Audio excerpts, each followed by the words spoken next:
నీలాలు జెండా కింద ఓ చెల్లమ్మ నువ్వు నేను కాటంటూ ఓ చెల్లమ్మ నీలాలు జెండా కింద ఓ చెల్లమ్మ నువ్వు నేను కాటంటూ. నమస్తే, welcome to DBC news Telugu. Telangana రాష్ట్ర ప్రభుత్వం భారత రాజ్యాంగాన్ని 6వ తరగతి నుండి 10వ తరగతి వరకు ఆ పై చదువుల్లో ప్రత్యేక సబ్జెక్టుగా పాఠ్యాంశాల్లో చేర్చాలని డిమాండ్ చేస్తూ 33 జిల్లాల్లో పాఠ్యాంశాలలో భారత రాజ్యాంగం రథయాత్ర, జై భీమ్ మహాసేన, విశ్వ కళామండలి, విశ్వవేదిక, తెలంగాణ సామాజిక ప్రజా సంఘాల ఆధ్వర్యంలో ఈ యొక్క యాత్రను చేపట్టారు. అందులో భాగంగా సిద్దిపేట సిపిఎం సిఐటియు సభ్యులు వారికి ఘనంగా స్వాగతించారు. మరిన్ని విషయాలు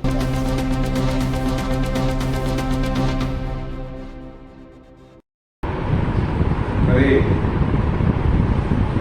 పాఠ్యాంశాల్లో రాజ్యాంగాన్ని పొందుపరచాలి, విద్యార్థులకు రాజ్యాంగ విషయాలు చెప్పాలి, వాళ్ళకి అర్థం చేయించాలనే ఉద్దేశంతో ప్రభుత్వాల వైపు చేయాలని చెప్పే ఉద్దేశంతో ఇవాళ మరి ఈ బస్సు యాత్ర చేపట్టినటువంటి మాస్టర్జీ గారికి అట్లాగే బృందానికి సిపిఎం పార్టీ సిద్దిపేట జిల్లా కమిటీ నుంచి స్వాగతం పలుకుతున్నాం. ఈరోజు దేశంలో మొత్తము రాజ్యాంగాన్ని నిర్వీర్యం చేసే పద్ధతిలో అసలు రాజ్యాంగంలో ఉన్నటువంటి వారు కింద నుంచే ఎవరు చదివే పద్ధతి ఉండద్దు, అసలు రాజ్యాంగ విషయాలు ఎవరికి అర్థం కావాలనే పద్ధతిలో ఇవాళ వీళ్ళ పొద్దున నేను వార్తలలో ఎన్సీఈటీ వాళ్ళు నేషనల్ ఎడ్యుకేషన్ వాళ్ళు ఏదో పాఠ్యాంశాన్ని ప్రత్యేక కోర్టు కొట్టేసినటువంటి క్షమాపణ చెప్పి ఇది తప్పుడు పద్ధతి. అంటే ఆ రకంగా వల్ల జాతీయ విద్యా విషయంలో వాళ్ళ అనుయాయులను పెట్టుకొని వాళ్ళ విద్యను మొత్తం కాషాయీకరణ చేసే పద్ధతులలో కేంద్ర ప్రభుత్వం చూసుకుంటా ఉన్నది. మరి ఆ కేంద్ర ప్రభుత్వానికి వాళ్ళ ఉద్దేశం ఒకటి ఏంటంటే మనువాదం తీసుకురావాలి. మనువాదమే ఈ భారతదేశంలో ఉండాలి, రాజ్యాంగం ఇతర ఏమి కూడా ఉండద్దనే పద్ధతులలో వాళ్ళు ప్రయత్నాలు చేస్తా ఉన్నారు. దానికి ఎదురొడ్డి నిలబడాల్సిన అవసరం వల్ల మరి వామపక్ష శక్తులకు, వామపక్ష పార్టీలకు, అట్లాగే లౌకిక పార్టీలకు అత్యంత అవసరం. అందుకనే వామపక్ష పాలనలో ఎదుర్కొన్నటువంటి కేరళలో ఆ పద్ధతిలో ముందుకొచ్చినటువంటి పరిస్థితి ఉంది. కానీ ఈ రాష్ట్రంలో ఒకవైపు బీజేపీకి వ్యతిరేకంగా మాట్లాడుతూ పోరాటం చేస్తున్నటువంటి ఈ రాష్ట్రంలో ఉన్నటువంటి కాంగ్రెస్ ప్రభుత్వం మరి బీజేపీ ఈ రకంగా చేస్తున్న వాటిని అడ్డుకొని అసెంబ్లీలో కూడా తీర్మానం చేసి ఇక్కడ ఉన్నటువంటి ఈ రాష్ట్రంలో ఉన్నటువంటి పాఠ్య పుస్తకాలలో రాజ్యాంగ పీఠికను, రాజ్యాంగాన్ని పొందుపరచాలని చెప్పి మరి మనం డిమాండ్ చేయాల్సిన అవసరం ఉంది. ఆ రకంగా రేవంత్ రెడ్డి గారు ఆలోచన చేయాలి. ఏదైతే 14వ తారీఖు అంబేద్కర్ జయంతి ఏదైతే ఉన్నదో ఆ లోపల ఒక నిర్ణయం తీసుకోవాలని చెప్పి కూడా మేము కూడా సిపిఎం పార్టీగా కోరుతా ఉన్నాం. వీళ్ళ బస్సు యాత్ర దిగ్విజయంగా కొనసాగాలి. ఆ రకంగా ప్రభుత్వం కూడా మరి ముందుకొచ్చి ఆ బస్సు యాత్ర ఉద్దేశాన్ని ముందుకొచ్చి అమలు చేసే విధంగా ప్రయత్నం చేయాలని చెప్పి కూడా ఈ సందర్భంగా డిమాండ్ చేస్తాం. రాజ్యాంగాన్ని పాఠ్యాంశాలలో చేర్చాలి అనేటువంటి డిమాండ్ తోటి సాగిస్తున్నటువంటి ఈ పాదయాత్ర, ఈ బస్సు యాత్ర బృందం నాయకులు మాస్టర్జీ గారు, అర్జున గారు, మిగతా అందరికీ కూడా పేరు నమస్కారం. ఏదైతే బీజేపీ తన మనవాద సిద్ధాంతాన్ని అమలు చేయాలని అనుకుంటున్నప్పుడు దానికి అడ్డంకిగా ఉన్నటువంటి ఏకైక ఏంటిదంటే రాజ్యాంగం. ఆ రాజ్యాంగం మీద దాడి చేయడం ద్వారా క్రమక్రమంగా దాన్ని నీరుగార్చాలనేటువంటి ప్రయత్నాలు ఇప్పటికీ అనేక రూపాల్లో కొనసాగిస్తాము. దీన్ని భవిష్యత్తు తరాలకు తెలియకుండా దాన్ని రూపుమాపి మనవాద సిద్ధాంతాన్ని అమలు చేయాలనేటువంటి ఒక కుట్రలో భాగంగానే ఈ దాడి కొనసాగుతాము. కాబట్టి భవిష్యత్తు తరాలకి తెలియాలి అని అంటే ఖచ్చితంగా పాఠ్యాంశంలో దీన్ని చేర్చాల్సినటువంటి అవసరం ఉంది. దీన్ని మొట్టమొదటిసారిగా కేరళలో ఉన్నటువంటి సిపిఎం ప్రభుత్వం గుర్తించింది, ఆ పాఠ్యాంశాల్లో చేర్చింది. ఆ ప్రభుత్వం మీద కూడా అనేక రకాల దాడి చేస్తున్నది. అందుకే దీన్ని ముందుకు తీసుకురావడం ద్వారా అక్కడ మనవాద శక్తుల్ని అడ్డుకునేదానికి, పోరాటం చేసేదానికి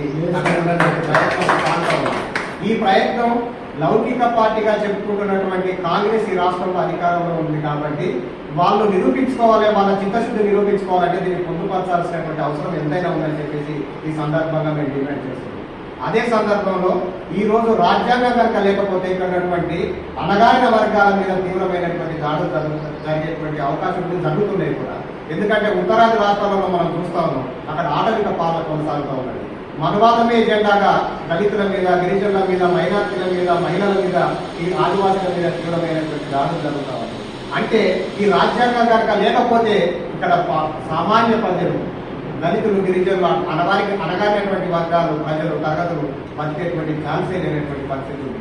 కాబట్టి భవిష్యత్తు తరాలకి దీని మీద అవగాహన రావాలంటే, ఈ రాజ్యాంగాన్ని మరింత బలంగా అమలు చేయాలంటే పాఠ్యాంశంలో చేర్చడం ద్వారా మాత్రమే.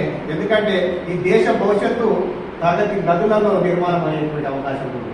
కాబట్టి ఆ భవిష్యత్తు నిలబెట్టేటువంటి ఆ తరానికి ఈ రాజ్యాంగాన్ని మనం పరిచయం చేయలేకపోతే భవిష్యత్తు అంధకారంగా మారిపోయేటువంటి అవకాశం ఉంది. ఎందుకంటే మనువాదంతో ఈ దేశాన్ని మొత్తం ముంచేస్తున్నటువంటి వాళ్ళ ఆ మైకంలో ముంచేస్తున్నటువంటి తరుణంలో కాలు చీకట్లో కాంతి రేఖలాగా మన పోరాటం విజయవంతం కావాలి. ఈ బస్సు యాత్ర కూడా విజయవంతం కావాలి.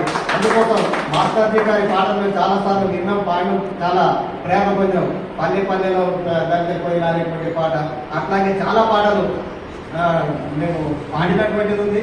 ఆ మాస్టర్జీ గారిని స్వయంగా కలుసుకున్నందుకు మాకు సంతోషంగా కూడా ఉందని చెప్పి తెలియజేస్తూ ఈ యాత్ర జయప్రదం కావాలని కోరుతూ ముఖ్యంగా ఈరోజు మమ్మల్ని ఈ జిల్లా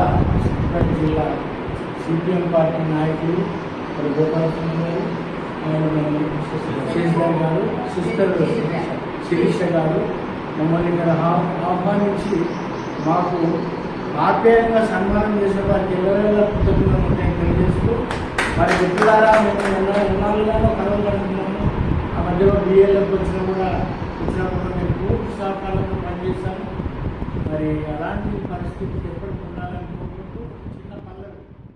నీలాలు జెండా కింద ఓ చెల్లమ్మ నువ్వు నేను కాటంటూ, ఓ చెల్లమ్మ నీలాలు జెండా కింద ఓ చెల్లమ్మ నువ్వు నేను కాటంటూ, ఓటు వేయకుంటే ఓ చెల్లమ్మ పీడితులకు విముక్తమ్మ, ఓ చెల్లమ్మ ఓటు వేయకుంటే ఓ చెల్లమ్మ పీడితులకు విముక్తమ్మ, మనిషి గుండె నడవాలంటే ఓ చెల్లమ్మ శిరలు తమరుతుండాలమ్మో, ఓ చెల్లమ్మ మనిషి గుండె నడవాలంటే ఓ చెల్లమ్మ శిరలు తమరుతుండాలమ్మో, చెల్లమ్మ మరి విప్లవము రావాలంటే ఓ చెల్లమ్మ నీలాలు కలవాలమ్మో, ఓ చెల్లమ్మ విప్లవము రావాలంటే ఓ చెల్లమ్మ నీలాలు కలవాలమ్మో,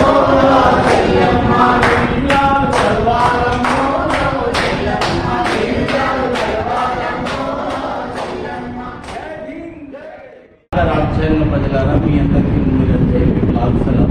మిత్రులారా, ఈరోజు మేము సిద్దిపేటలో ఉన్నటువంటి కమ్యూనిస్టు యోధులైనటువంటి మరి కార్మిక కర్షక భవనానికి రావడం జరిగింది.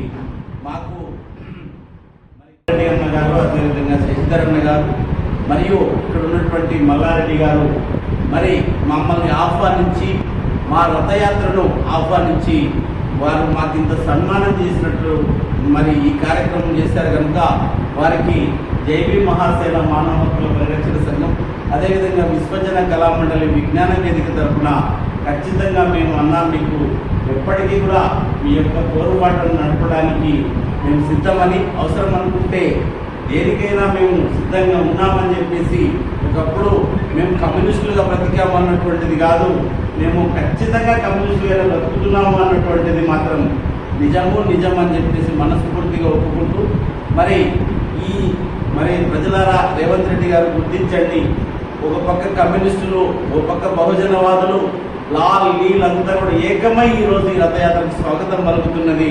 కాబట్టి ఇప్పటికైనా కేరళ ప్రభుత్వాన్ని మీరు ఆదర్శంగా తీసుకొని అక్కడ ఉన్నటువంటి పినరై విజయన్ గారు మరి రాజ్యాంగాన్ని పాఠ్యాంశంగా పెట్టి మరి ఆ రాష్ట్ర ప్రజలందరికీ కూడా రాజ్యాంగాన్ని అందిస్తున్నారు. మరి మీరు ఎందుకు చేయరా అని చెప్పేసి అనేసి మేము అడుగుతున్నాం. ఇప్పటికైనా మీరు ఆ పని చేయాలి. మీకు ఏప్రిల్ 14 డెడ్ లైన్ పెడుతున్నాం.